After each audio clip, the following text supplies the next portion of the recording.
Baik, di sini kami dari kelompok 9 akan menyampaikan hasil diskusi kami mengenai Best Learning Technopreneurship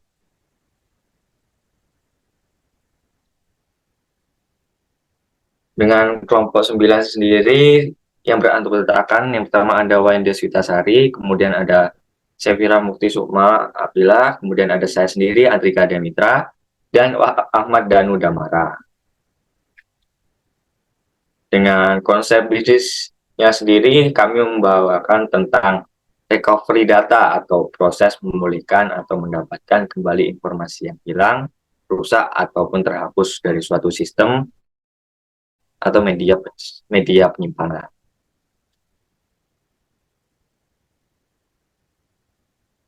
Recovery data sendiri atau pembelahan data itu lebih merujuk pada proses pemulihan atau mendapatkan kembali informasi yang hilang, rusak, atau terhapus dari suatu sistem atau media penyimpanan.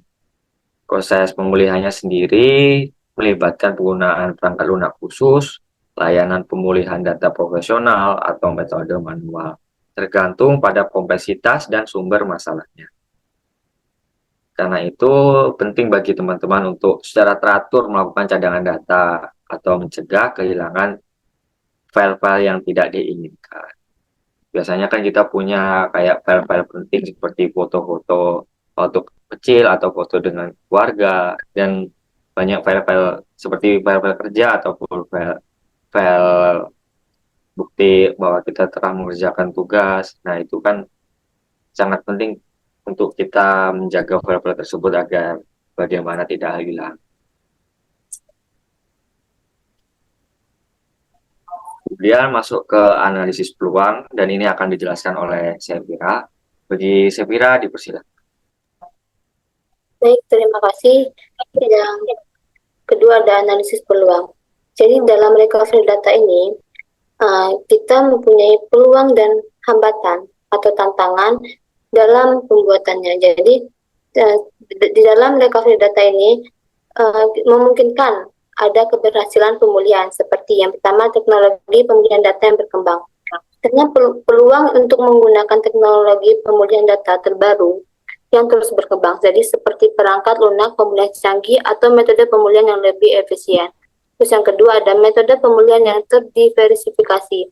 Adanya berbagai metode pemulihan seperti backup reguler, pemulihan dari sistem substitute atau alat-alat pemulihan dapat menangani berbagai jenis yang lebih efisien. Terus yang ketiga ada keberlanjutan proses bisnis. Pemulihan data dapat memberikan peluang untuk melanjutkan operasi bisnis yang kritis dengan cepat setelah kehilangan data. Jadi mencegah kerugian yang lebih besar. Yang keempat ada peningkatan keamanan.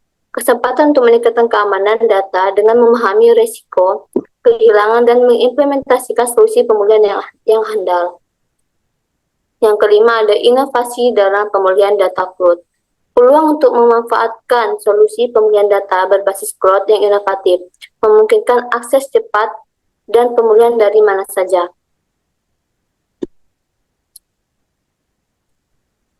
Next. Terus ada tantangan dalam recovery. Yang pertama itu ketidakpastian keberhasilan. Jadi tantangan dalam menentukan sejauh mana data dapat dipulihkan dan seberapa cepat pemulihan dapat dilakukan, terutama dalam kasus kehilangan data yang signifikan. Terus yang kedua ada biaya pemulihan. Tantangan dalam recovery ini mempunyai biaya yang terkait dengan proses pemulihan data, yaitu termasuk biaya perangkat lunak pemulihan, perangkat keras tambahan, atau bahkan biaya downtime bisnis selama pemulihan. Terus yang ketiga ada keterbatasan backup. Tantangan terkait dengan keefektifan dan konsistensi backup data, serta potensi kerugian data yang terjadi sejak backup terakhir. Terus yang keempat ada risiko keamanan.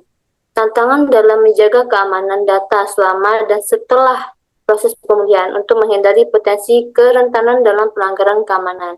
Yang terakhir ada kesesuaian regulasi, yaitu tantangan dalam memastikan bahwa proses pemulihan data mematuhi regulasi dan kebijakan privasi yang berlaku.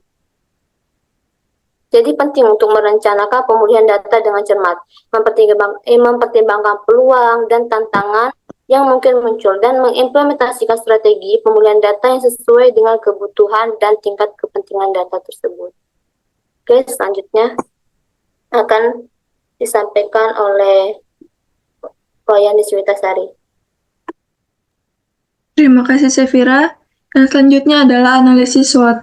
Analisis SWOT ini dapat membantu organisasi untuk menyusun strategi pemulihan data yang lebih efektif dengan memanfaatkan kekuatan internal, mengatasi kelemahan, memanfaatkan peluang, dan menghadapi ancaman.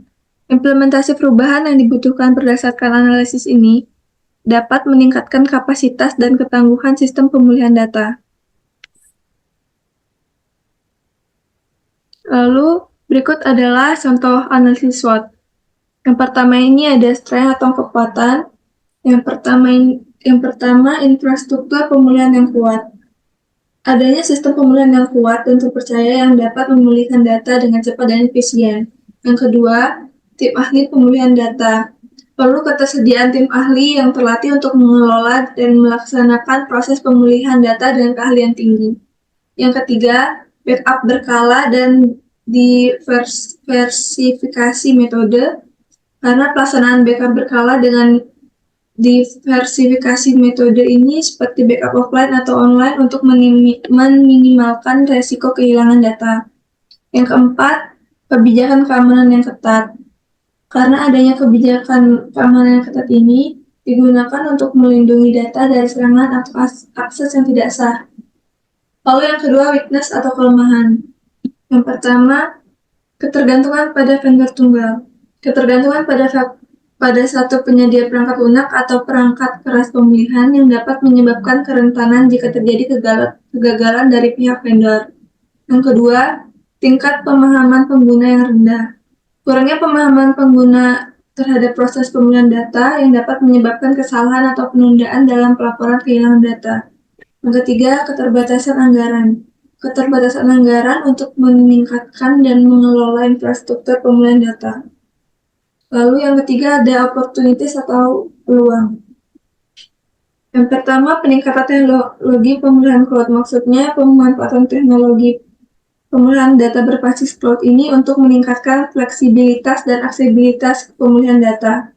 Yang kedua, penelitian dan pelatihan dan peningkatan kesadaran pengguna. Peluang untuk memberikan pelatihan kepada pengguna agar dapat mengenali dan melaporkan kehilangan data dengan lebih cepat. Yang ketiga, inovasi teknologi pemulihan. Keuntungan dari inovasi teknologi pemulihan terbaru yang dapat meningkatkan kecepatan dan keefisienan proses pemulihan. Yang terakhir adalah threats atau ancaman. Yang pertama, serangan ransomware dan malware.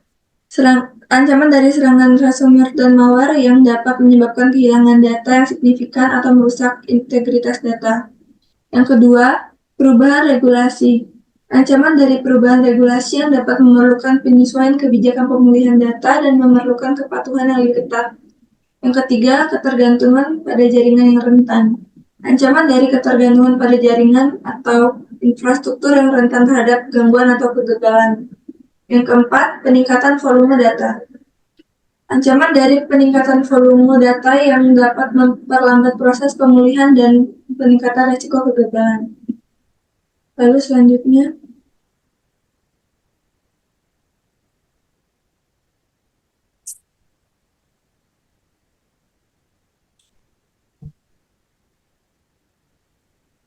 akan dijelaskan oleh Danu.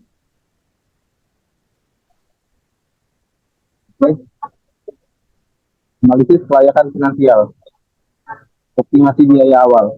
Yang pertama ada perangkat lunak pembelian data. Biaya lisensi atau pembelian perangkat lunak pembelian data kami adalah 10 juta. Yang kedua, perangkat keras tambahan. Investasi dalam perangkat keras seperti server penyimpanan, backup, dan infrastruktur jaringan kami 10 juta. Yang ketiga, tenaga kerja dan pelatihan. Biaya untuk merekrut dan melatih tim yang akan menangani pemulihan data kami adalah 15 juta. Dan keempat, pengembangan sistem keamanan. Biaya untuk meningkatkan keamanan sistem guna melindungi data yang dipulihkan kami adalah 5 juta. Dan terakhir, total biaya awal kurang lebih 40 juta.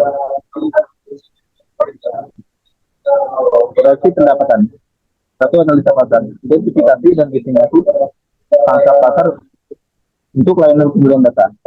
Dua, harga layanan, menentukan harga kompetitif untuk layanan pembelian data, misalnya Rp500.000 per gigabyte. Yang ketiga, proyeksi volume pelanggan, memperkirakan jumlah pelanggan dan permintaan untuk layanan pembelian data.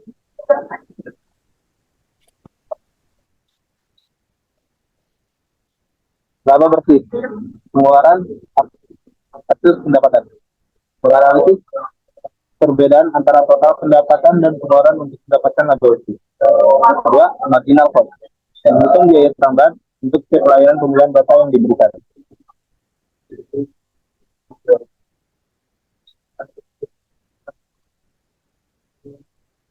Next.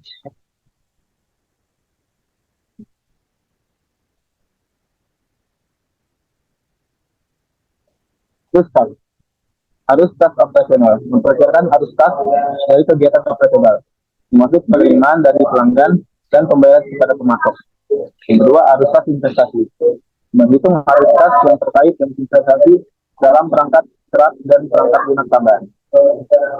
Yang ketiga, arus kas pendanaan, nilai arus kas yang berkaitan dengan pendanaan seperti pembayaran bunga atau pelunasan pinjaman. D. Pengadaan investasi. Pertama, penghitungan ROI, menghitung presentasi pengembalian investasi berdasarkan laba bersih dan biaya awal. Yang terakhir, S. Pendanaan. Modal pertama, modal fuel, menggunakan modal yang dimiliki oleh perusahaan atau pemilik untuk mendanai pengembangan bisnis recovery data. Yang kedua, investor, mencari investor atau mitra yang tertarik untuk berinvestasi dalam bisnis recovery data.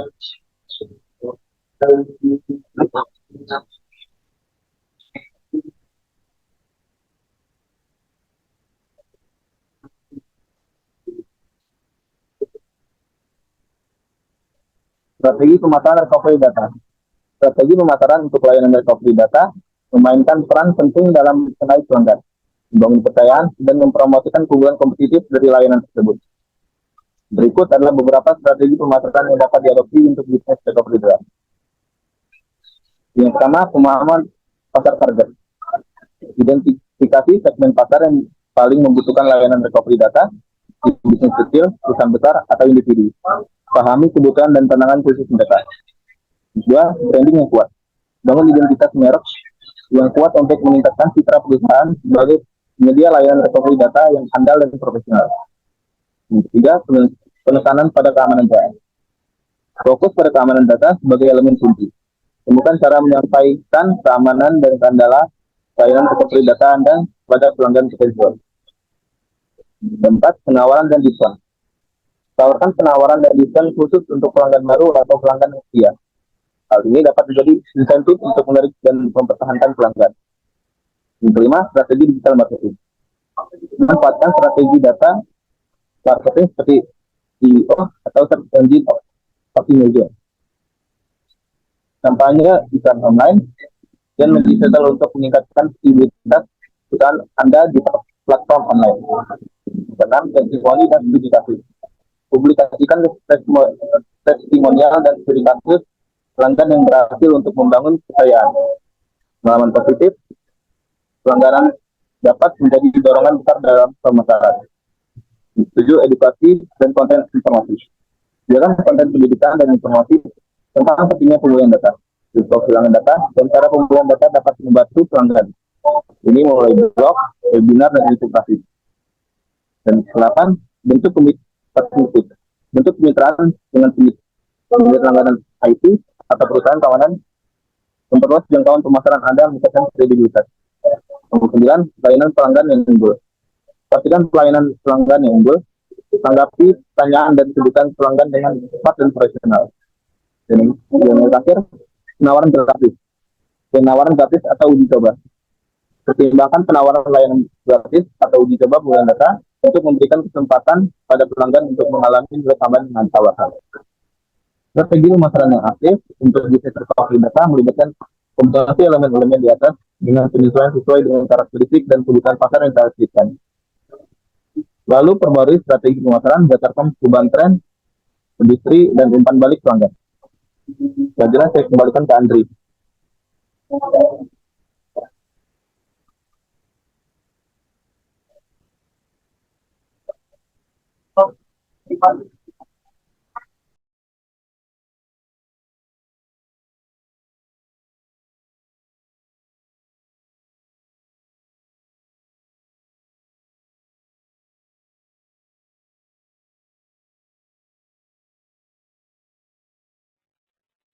Baik, saya lanjut ke kesimpulan bahwa bisnis discovery ini adalah unsur penting di era digital untuk menjaga keberlanjutan dan keamanan informasi dan data, di mana pentingnya memahami risiko berkonsultasi dengan pelanggan serta merancang rencana pembelian yang efektif dan meningkatkan kesadaran keamanan data, di mana bisnis ini mempunyai tantangan untuk kami agar bisa terus berinovasi dan memperbaiki praktik dalam persiapan bisnis ini, di mana bisnis recovery data bukan hanya tentang teknologi, tetapi juga strategi bisnis holistik untuk keamanan, keberlanjutan, dan pemanfaatan informasi secara maksimal.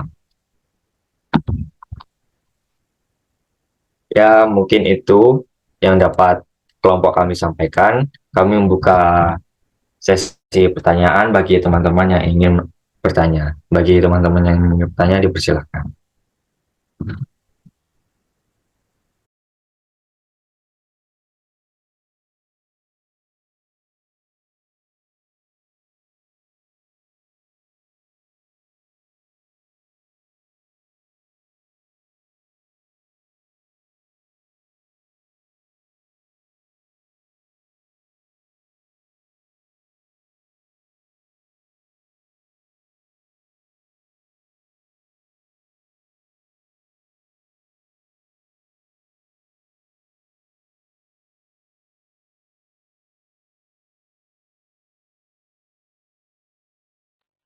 Ya, Bikri, silakan berikan pertanyaan.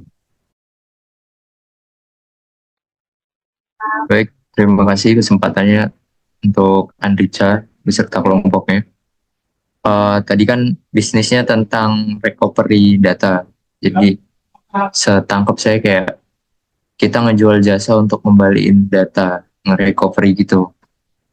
Nah, terus kalau misalkan recovery data itu kan kalau misalkan sekarang ini banyak di counter gitu ya sama tempat-tempat kayak komputer gitu. Kalau misalkan dari kalian untuk mengenalkan apa namanya jasa kalian secara biar cepat dikenal orang tuh ada nggak yang udah kalian rancang gitu idenya seperti apa? Mungkin langsung saya jawab aja ya. Jadi untuk sementara ini strategi yang baru kami pikirkan itu ada dua strategi. Yang pertama strategi pengiklanan, yang kedua itu ya strategi dari mouth to mouth atau dari mulut ke mulut. Jadi untuk strategi yang pertama itu kami membuat iklan baik itu lewat media digital. Ya yang pastinya lewat Instagram dan media yang lainnya. Kemudian dari strategi yang kedua yaitu strategi dari mulut ke mulut, ya kami pertama memberikan bantuan kepada orang-orang yang membutuhkan jasa kami seperti seumpamanya Fikri kehilangan file-file penting atau flash disknya ke format gitu. Secara langsung kan itu membutuhkan jasa kami, maka kami akan membantu Fikri dengan jasa kami dan pastinya ada sedikit biaya akan dikeluarkan. Nah, dari itu maka Fikri apabila ada temannya yang punya kendala yang sama atau masalah yang sama, maka Fikri akan memberitahu tentang jasa yang kami punya kepada teman Fikri yang lainnya gitu. Untuk strateginya sementara masih seperti itu. Bagaimana Fikri? Cukup. Baik. Untuk teman-teman yang lain, apakah ada yang ingin bertanya lagi?